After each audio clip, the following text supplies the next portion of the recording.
哎，老婆，啊？你喺度搞咩啊？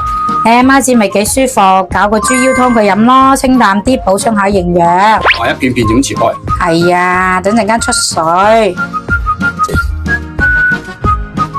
滾水啦，而家咧就用啲豬潤出水佢，先放幾個薑片，然之後將啲豬潤咧，咪呢啲豬腰咧倒落去，然之後咧放少少呢個料酒，滾水就得噶啦。哇，好多泡喎。對啊，呢啲血水嚟嘅，跟住過嚟。但係呢啲唔要。係蒸一下佢，跟住揾啲冷水咧沖一下佢。好簡單嘅啫。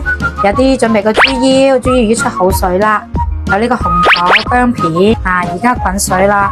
滾水啦。係，咁就先落啲出好水嘅豬腰啦。之後咧，再放幾個紅酒，再放啲薑片，咁咧就細火滾佢15分鐘左右就得噶啦。煲好可以飲啊？煲好放啲鹽咪得咯。好啦，差唔多。色水好靚，好清啊。放啲鹽就得噶啦。得晒，時間到。好正喎個湯。得晒。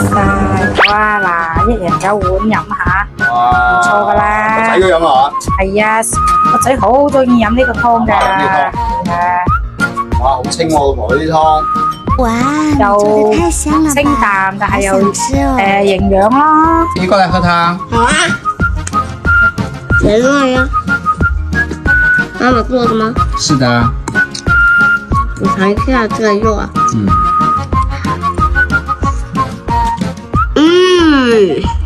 好好吃。花你新抱煲啲湯俾你飲啊，試一試啊，好啊，得唔得啊？